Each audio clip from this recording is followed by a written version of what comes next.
Good morning friends, आप सभी का क्रैक ऑल में स्वागत है। आज हम दिनांक 6 जून 2020 का करेंट अफेयर्स का डिस्कशन प्रारंभ करने जा रहे हैं। तो चलिए बातों को खत्म और प्रश्नों को शुरू करते हैं। आज का पहला प्रश्न है, हाल ही में किस राज्य सरकार ने 2023 तक सभी घरों में नल कनेक्शन पहुंचाने की योजना बनाई है?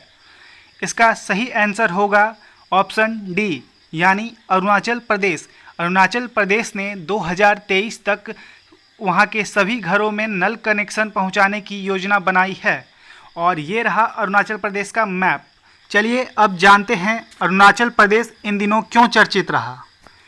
पहला है मी बड़ी ऐप टू फाइट कोरोना से लड़ने के लिए अरुणाचल प्रदेश में मी बड़ी ऐप लॉन्च हुआ। अरुणाचल प्रदेश में ही है पक्के टाइगर रिजर्व और नामदफा नेशनल पार्क, और पक्के हॉर्नबिल फेस्टिवल अरुणाचल प्रदेश में ही मनाया जाता है। और हाल ही में अरुणाचल प्रदेश में एक ब्रिज का निर्माण हुआ है जिसका नाम है डोपैरिजो ब्रिज। इसका हाल ही में ये निर्माण हुआ है। तो अब चलते हैं हम आज के दूसरे प्रश्न की ओर। आज का दूसरा प्रश्न है, हाल ही में विश्व पर्यावरण दिवस कब मनाया गया है, यानी वर्ल्ड एनवायरनमेंट डे कब मनाया गया है? इसका सही आंसर होगा ऑप्शन डी, यानी 5 जून। वर्ल्ड एनवायरनमेंट डे यह यूएन यानी यूनाइटेड स्टेट के द्वारा मनाया जाता है। इसे पहली बार 5 जून 1972 को मनाया गया था। और इस साल के वर्ल्ड एनवायरनमेंट डे का थीम था टाइम फॉर नेचर।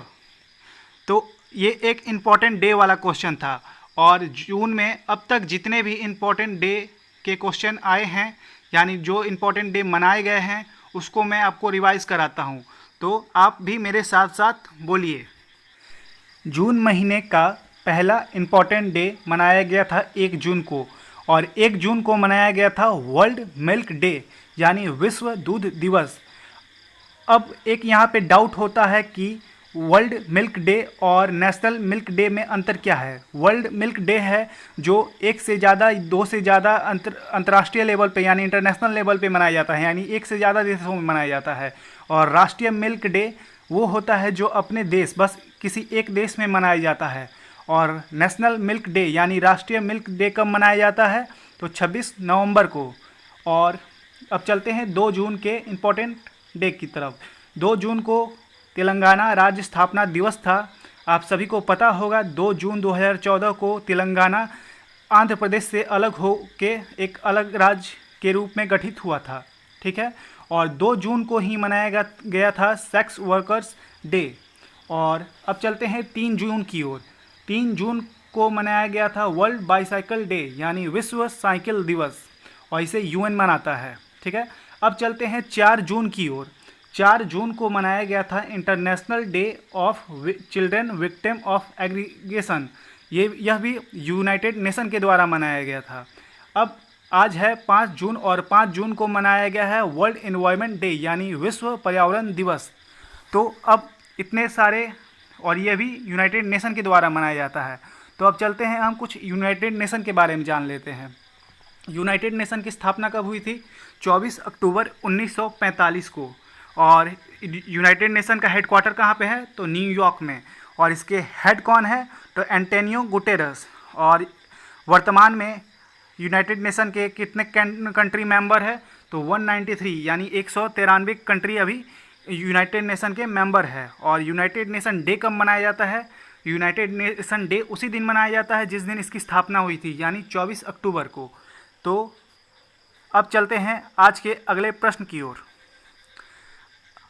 आज का तीसरा प्रश्न है, हाल ही में किस राज्य सरकार ने सैलून और ब्यूटी पार्लरों में आधार कार्ड अनिवार्य कर दिया है? इसका सही ऑप्शन होगा ऑप्शन सी, यानी तमिलनाडु।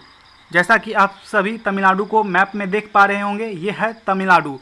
अब तमिलनाडु के बारे में कुछ जान लेते हैं। तमिलनाडु की राजधानी कहाँ है? चेन्नई। और वहाँ के मुख्यमंत्री कौन है? के पलानी स्वामी। और राज्यपाल कौन है? बनवारी लाल पुरोहित। तो अब हम चलते हैं आज के चौथे प्रश्न की ओर। आज का चौथा प्रश्न है किस भारतीय को British academy of film and television art BAFTA का नया अध्यक्ष चेयरमैन बनाया गया है? प्रश्न है, किस भारतीय को British academy of film and television art BAFTA का नया चेयरपर्सन यानी चेयरमैन बनाया गया है? तो इसका सही आंसर होगा कृष्णेंदु मजूमदार, इसका यानी ऑप्शन बी। कृष्णेंदु मजूमदार अब बाफ्टा के चेयरमैन हैं, ठीक है। और बाफ्टा के इतिहास में 70 सालों के बाद एक भारतीय को बाफ्टा का चेयरमैन बनाया गया है, ठीक है।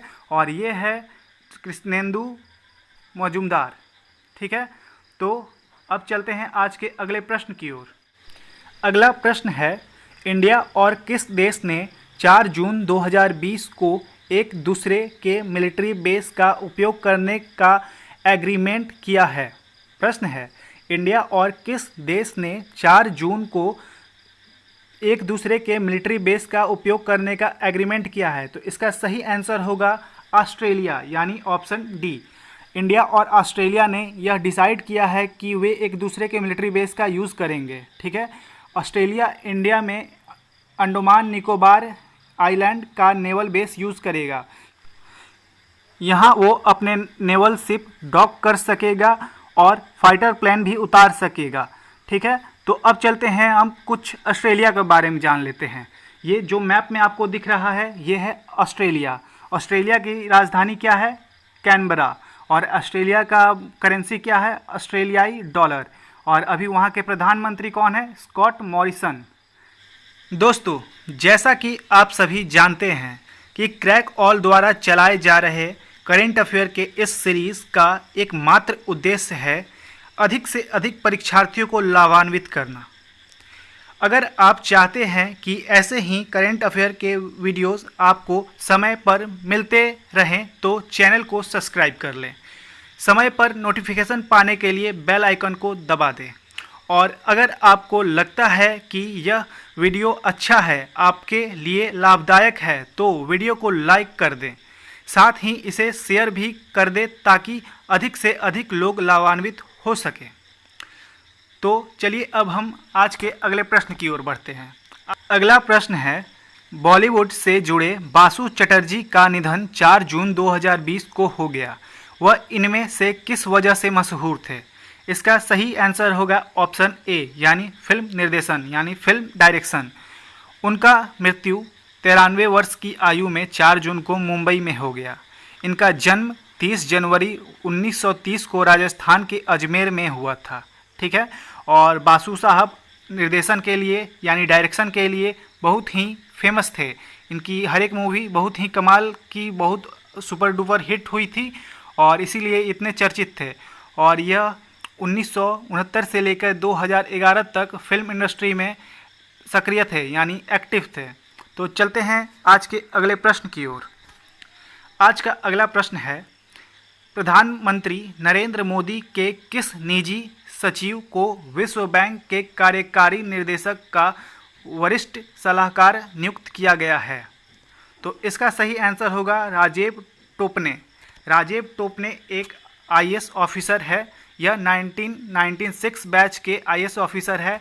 इनका कैडर था गुजरात और इनको अब 3 साल के लिए विश्व बैंक के कार्यकारी निर्देशक का वरिष्ठ सलाहकार नियुक्त किया गया है। तो अब चलते हैं हम वर्ल्ड बैंक के बारे में कुछ जानें।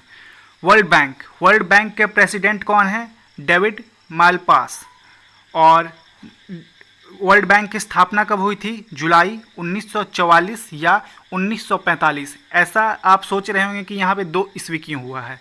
क्योंकि ऐसा इसलिए हो गया क्योंकि वर्ल्ड बैंक का बनाने का घोषणा तो 1944 में हो गया था, लेकिन यह पूरी तरह से कार्यरत यानी इसमें कामकाज शुरू होने में 1945 से शुरू हुआ था कामकाज। तो ये अगर एग्ज़ाम में ये आता है तो इस पर टिक लगाएंगे और ये आता है तो इस पर टिक लगाएंगे। अगर ऐसा कम ही चांस है कि ये दोनों एक साथ आएंगे एग्ज़ाम में। अगर बाई चांस अगर एक साथ आ गए तो हम यानी 1944 वाले को टिक लगाएंगे। तो चलते हैं इसके मुख्यालय की तरफ। इसका मुख्यालय है वाशिंगटन डीसी में, जो कि यूएसए में है। और वर्ल्ड बैंक की एग्जीक्यूटिव डायरेक्टर है अल्पना सुब्रमानी, जो कि एक IAS ऑफिसर है और इंडिया से है। तो चलते हैं आज के अगले प्रश्न की ओर। आज का अगला प्रश्न है, ट्विटर ने अपने बोर्ड का नया अध्यक्ष किसे बनाया है? इसका सही आंसर होगा पैट्रिक पिचेट।